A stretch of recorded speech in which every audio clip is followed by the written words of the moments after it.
hidup ini diciptakan oleh Tuhan. Tuhan itu bikin prinsip-prinsip.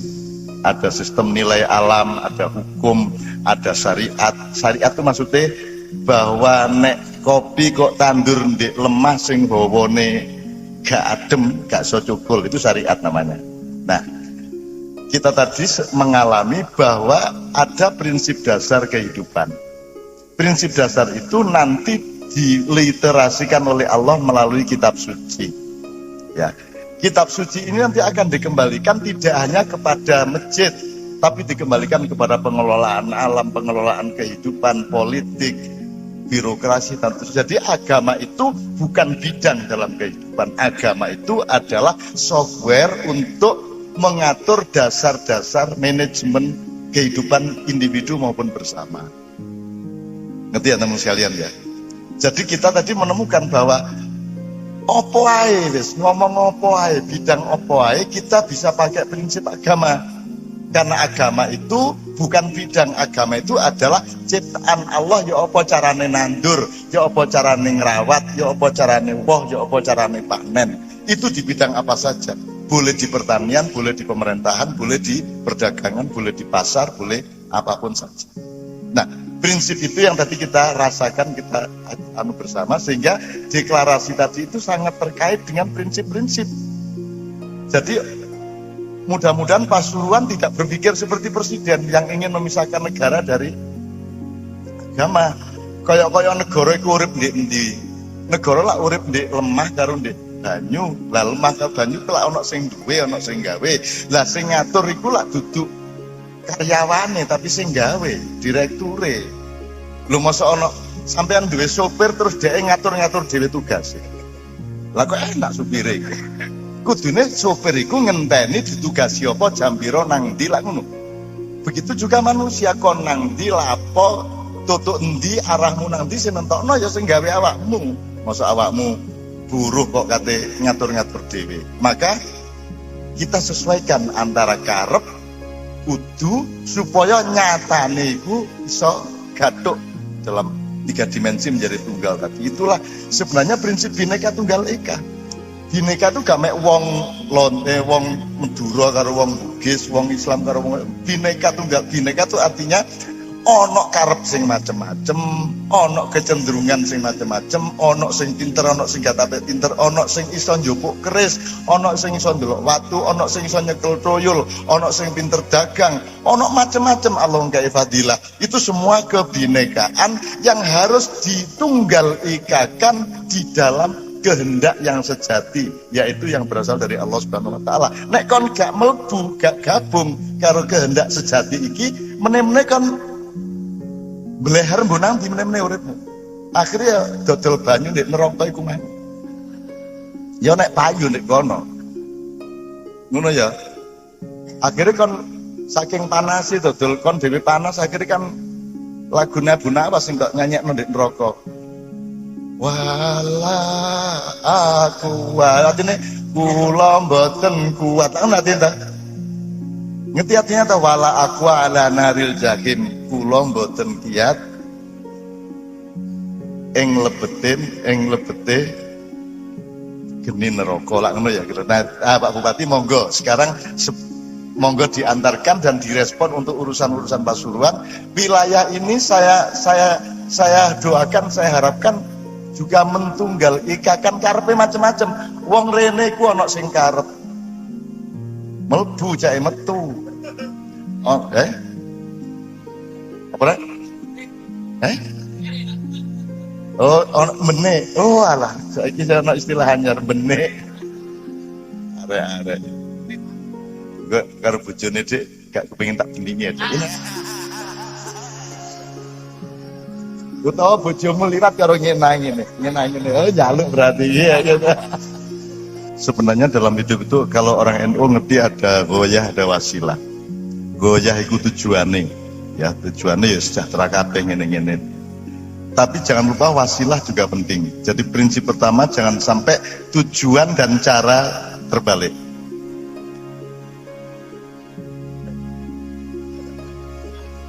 Benek.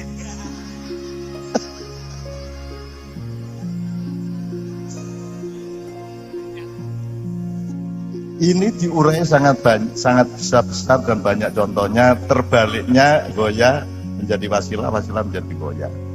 Nah, kalau dalam urusan pemerintahan dan pengaturan, seperti tadi saya bilang mengenai pemerintah berkewajiban mensinergikan tiga tadi, pelaku ziro'ah, sina'ah, sama tijaroh. Itu harus dijaga pemerintah, karena pengendalian harga itu biasanya inflasi dan membengkaknya harga itu biasanya ada subversi di antara tiga ini. Iso teko petani nang tengkulak, iso teko tengkulak nang pasar.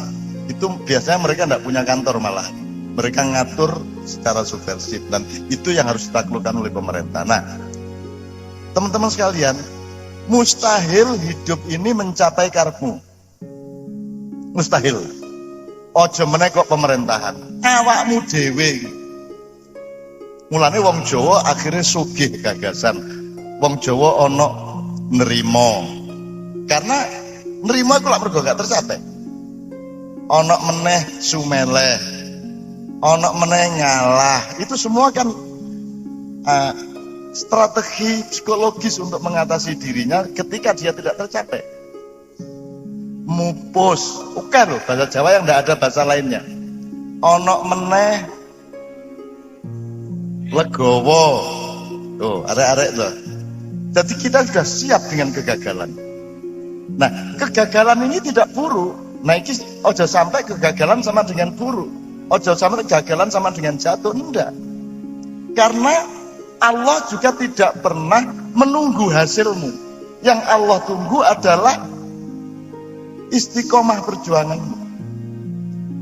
Jadi yang didelok nang Pak Bupati iku ojo mek hasilnya.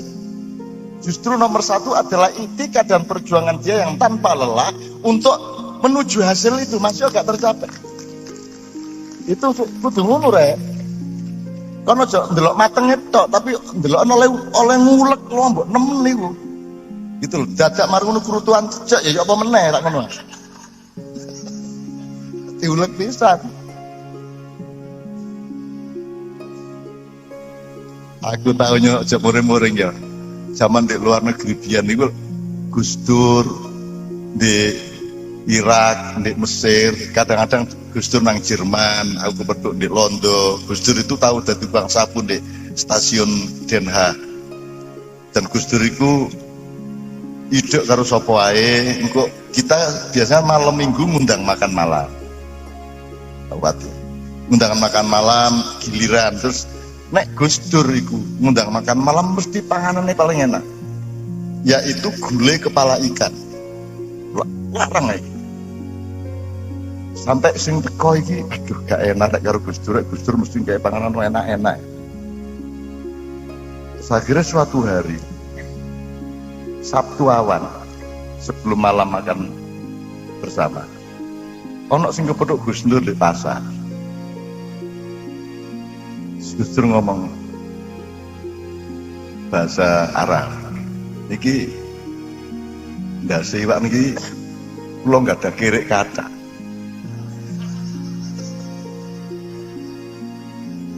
Iki teman Gus Dur nyeneng. Oh iya, betul. Soalnya kepala ikan tuh ndak dimakan kecuali di Indonesia. Jadi dikekno, terus Gus Dur ngomong kula nggak ada kirik kata tenoman niku kula gone mulai. Terus jadi mari masak ada yang mangan hati nih Gus Dur ayo rek nanti mangan rek.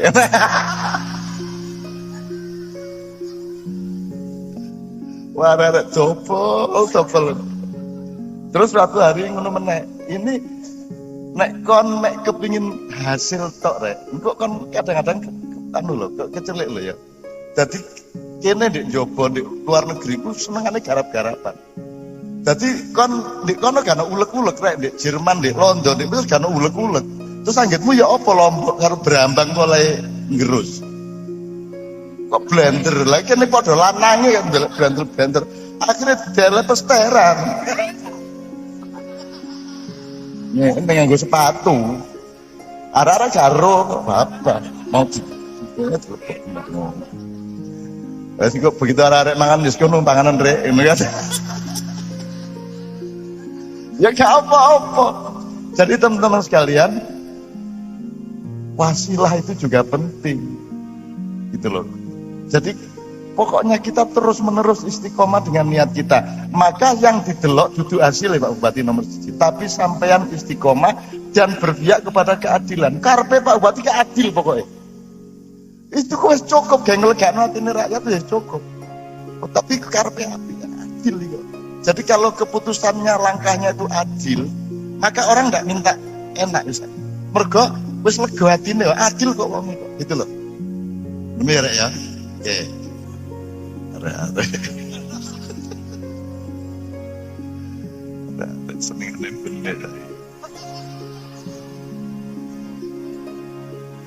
Enggak kon mulai terus bojomu cek turu kon nyanyi. Nek benek. Allah, masya Allah, indah ya, indah loh ya. Duduk ndelodok loh ya. Ndelodok karo indah prakteknya podo. Cuman hukumnya berbeda. Ndek pandaan, ndek direk. Aku gak ero ya, aku rotok ini. Ya jangan pernah berharap saya hafal begitulah.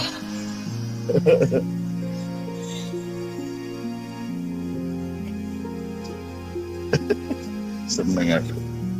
Ya Allah, indahnya kehidupan yang kau ciptakan. Jadi mudah-mudahan Pak Bupati dan semuanya ini berada dalam kerjasama yang baik. Karena tidak ada yang tidak kerjasama. Allah saja bekerja sama. Apalagi makhluknya. Harus gak iso gak gelem. Rambut itu gak iso cukul nek karo ndase lah ngono. Ya ta? Lah ya apa nek rambut ngadeg dhewe kan ndase.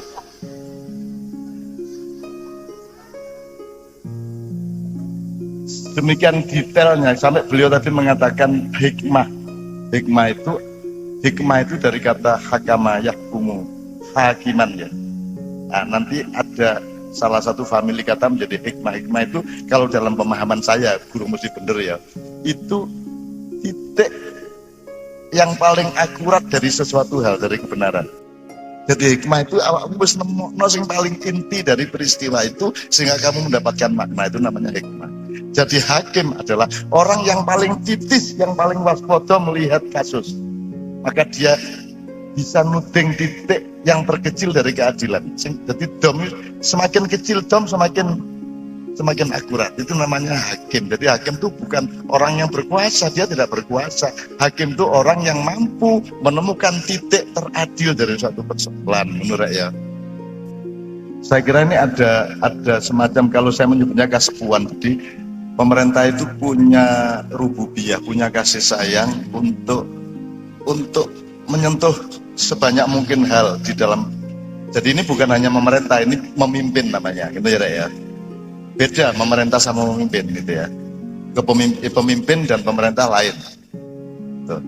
Nah, sedikit pesan untuk para hadirin. Jadi kayak lagu ini gimana? Sewu Kutok, Alfu Madani, Alfu. Nek wong-wong mesti mikir hubungannya apa ya? Campur sari karo pengajian, ngono ta? Ya apa sih kan iki, Rek? Ya apa sih kan? Mulane sing sregep mikir titik, sregep imajinasi. Gusti Allah yang ngomong. Tawon lho, tak kei wahyu. Tawon lho. Aja meneh kok menungso. Meskipun pengertian wahyu di situ harus kita lihat multidimensional dan kemungkinan skalanya dan kasusnya berbeda-beda. Bebek ngelangi di kali. Apakah dia dari ngelangine karo totol-totole iku ono sing melanggar syariat Allah tak? Itu berarti dia bertasbih. Subhanallahi ma fis samawati wa fil ardi. Gak mek menungso tok jok GR. Wit-witan cukul iku tasbih rek.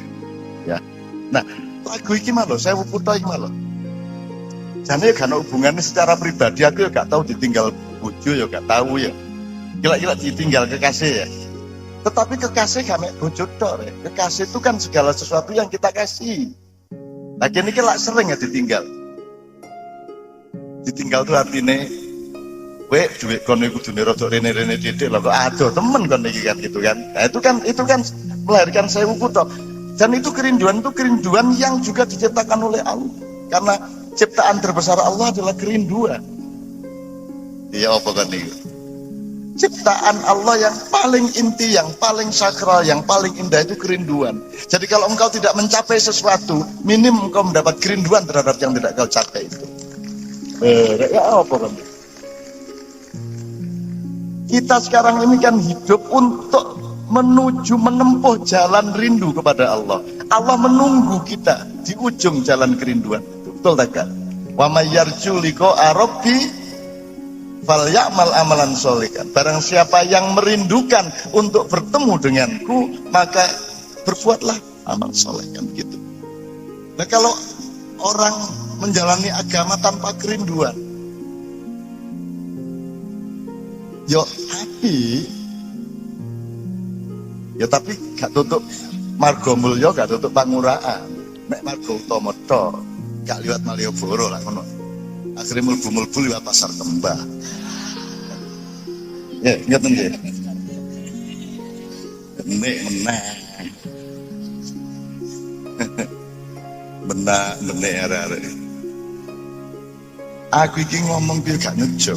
Dadi kene dadi istilah temenan kan. Benek tak aku mek nggae contoh. Benek iku lho ndek njero lan ndek njebo. Jare kok lebokno tapi lho kok metu. Ngono aku lho. Wis mancep arek-arek. Sing ilmu Quran gak eling. Benek tok ae ada. Oke, Pak Suko, sekarang kita nyun sewu mikrofonnya.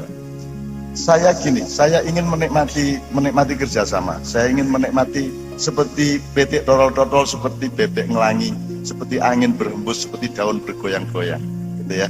Seperti embun menetes. Ya mundasmu, ya. Ada Jawa Timur itu sing gak ada kesenian gak maju-maju.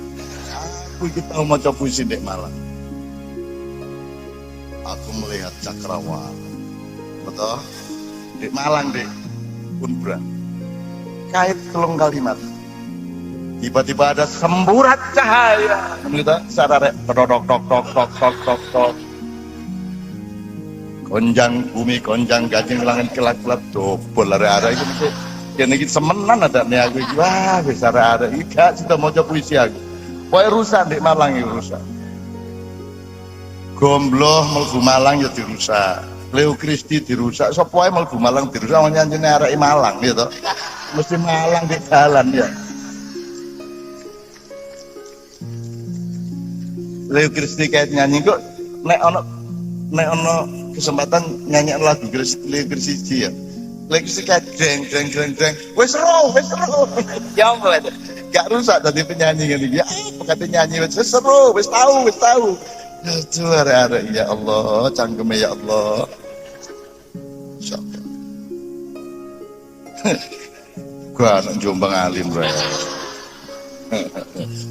Jombang itu bukan hijau dan abang. Jombang itu nama kembang. Kapan-kapan tak ceritanya. Makanya bener ya, di Pasuruan ini kalau alam jadi sahabatnya, semua disikapi sebagai sahabat dan sesama penduduk dan ciptaan Allah di bumi. Wah, polisinya akan lahir bermacam-macam ide yang cemerlang dan akan menciptakan keindahan, dan keindahan itu melahirkan kesejahteraan. Ojo khawatir, keindahan pasti melahirkan kesejahteraan. Jadi ojo bal-balan itu kadang-kadang nih di balor ini urek gak ono kok bal-balan kok kiper nang back maju nang gelandang maju nang striker gak ono, kudu rene balik titik ngene meneh lak ngono urip iku gak jalan lurus rotol mustaqim delucur ngene iki. Gak ono bal-balan kayak ngono iku. Dadi siratal mustaqim itu bukan jalannya yang lurus, tapi orangnya beristiqomah di dalam arah yang lurus. Arahnya di sana tapi liwatnya iso ngene-ngene rek. Ngono bal-balan. Masih kon ndek dalan nek kon lurus terus nek gak percaya nyetira talenono. Lurus pokoke gak iso nang ndi wis. Kira-kira tabrakan taga.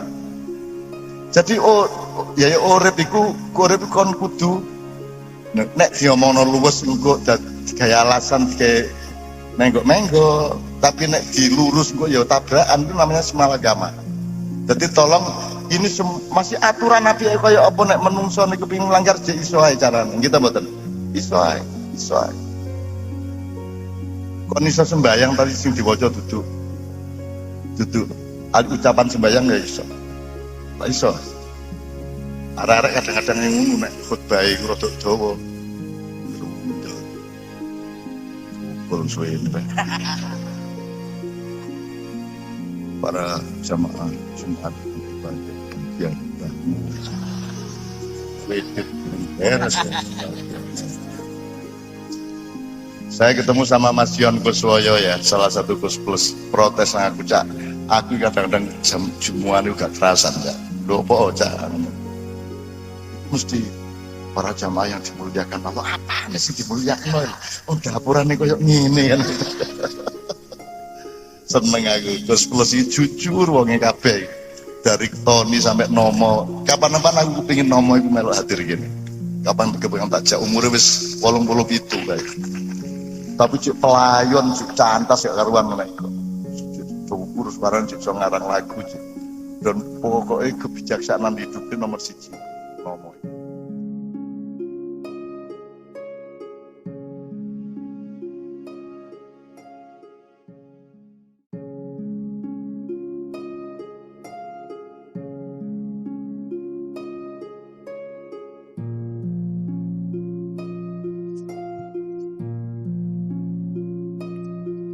Assalamualaikum warahmatullahi wabarakatuh.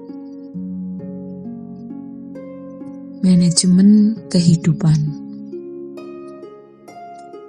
Hidup ini mudah bagi orang yang tidak tahu malu, yang suka menonjolkan diri seperti seekor burung gagak, suka menfitnah, tidak tahu sopan santun, bongah, dan menjalankan hidup kotor. Hidup ini sukar bagi orang yang tahu malu,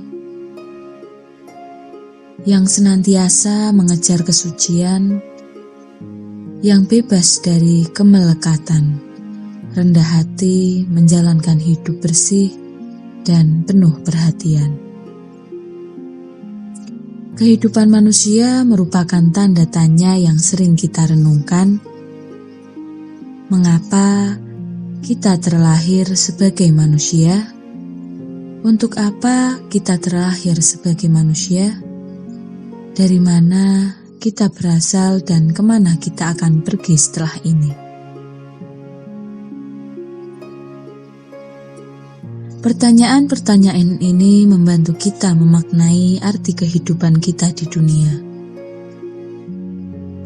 Sebagai manusia, sulit dan rumit bagi kita untuk memahami kesempatan yang sangat berharga ini.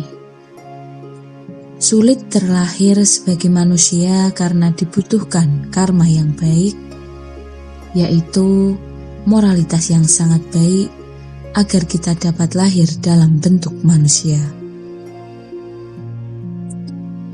Namun, kesempatan ini sangat berharga karena hanya di alam manusia kita dapat dengan jelas melihat penderitaan, dan ini meningkatkan peluang kita untuk membebaskan diri dari penderitaan tersebut. Alam manusia berada di tengah-tengah antara alam penderitaan dan alam kebahagiaan. Manusia dapat merasakan bergantian penderitaan dan kebahagiaan. Kadang bahagia dan kadang menderita. Ada yang lebih banyak bahagia dan sedikit menderita, dan ada pula juga yang sebaliknya. Sedikit bahagia namun banyak menderita. Berbeda dengan alam penderitaan, di mana makhluknya lebih banyak menderita, dan alam kebahagiaan, di mana makhluknya lebih banyak merasakan kebahagiaan. Bagi mereka yang tidak menyadari dan tidak menghargai arti kehidupan ini, mereka menjalani hidup dengan seenaknya, hanya mencari kesenangan semata. Mereka mencari kesenangan tanpa memperhatikan bagaimana caranya. Asalkan mereka senang, namun bagi mereka yang mengenal ajaran kebenaran hidup, hidup bukanlah hanya tentang mencari kesenangan semata.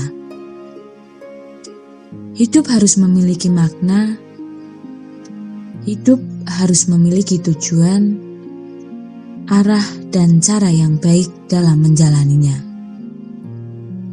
Terlahir dan hidup sebagai manusia adalah untuk menghentikan penderitaan. Dengan pemahaman ini, kita akan menjalani hidup dengan penuh kehati-hatian, sehingga tindakan kita tidak menambah penderitaan, baik bagi diri sendiri maupun bagi makhluk lain.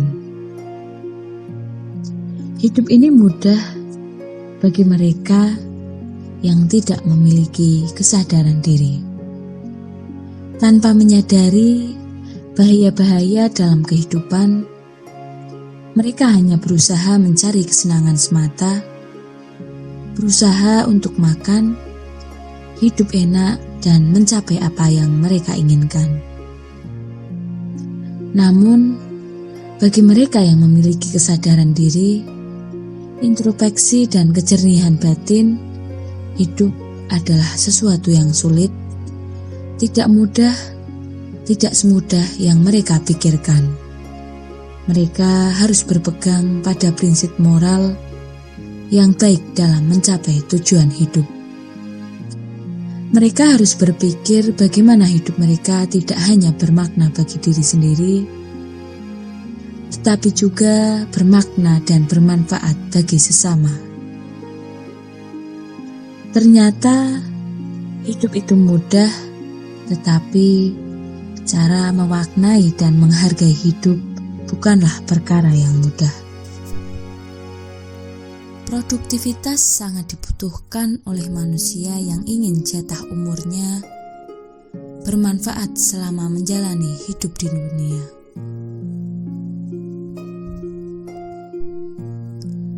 Sebab semua itu juga sangat bergantung pada bentuk cara kita bersyukur terhadap pemberian Allah atas hidup kita. Salah satu bentuk rasa syukur kita supaya Allah tidak marah kepada kita adalah mempergunakan jatah waktu hidup kita dengan baik dan benar supaya bermanfaat. Baik tidaknya dan benar salahnya itu terus kita gali dan temukan pada setiap langkah pengalaman kita. Sampai titik di mana kita menemukan bahwa apa yang kita lakukan itu tidak merugikan orang lain dan diri kita sendiri. Hal yang merugikan itu misalnya, kalau kita sudah berkomitmen menjalani hidup bersama pasangan, tetapi kita malah mementingkan diri sendiri.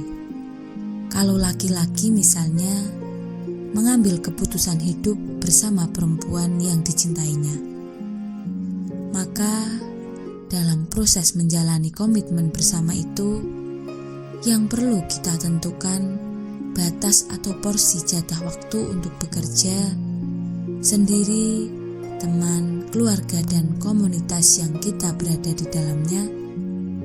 Jangan sampai berat sebelah sehingga berlaku tidak adil terhadap yang lain. Karena menurut Allah Subhanahu wa Ta'ala, kita adalah sebaik-baiknya makhluk, maka tentu saja yang harus kita lakukan adalah bersikap adil, terutama terhadap waktu dan kesempatan yang Allah berikan. Sebab jika kita sedikit saja teledor dan bersikap tidak adil terhadap batas dan porsi jatah waktu sesuai fungsi dan peran kita, maka kita sama saja mengkhianati Allah yang memberi kita kesempatan hidup dalam fungsi dan peran kita.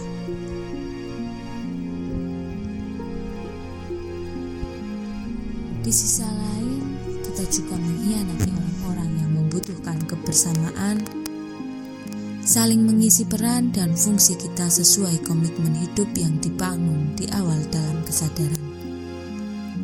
Jadi, perihal manajemen waktu hidup, dalam fungsi dan peran kita tidaklah main-main.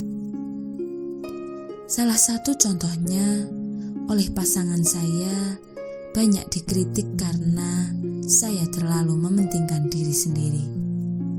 Menjalani hidup semaunya sendiri tidak bisa berlaku adil, bahwa kalau saya sudah bersedia berkomitmen bersama, artinya kita harus bisa bersikap adil manajemen waktu di setiap fungsi dan peran kita. Kritik pasangan yang saya itu lahir pada setiap kejadian pada saat saya lebih fokus dan meluangkan waktu pada pekerjaan dan teman-teman. Saya lebih meluangkan waktu untuk begadang dan menghabiskan jatah waktu semalam itu untuk nyangkruk bersama teman. Sehingga waktu istirahat molor dan bangun kesiangan.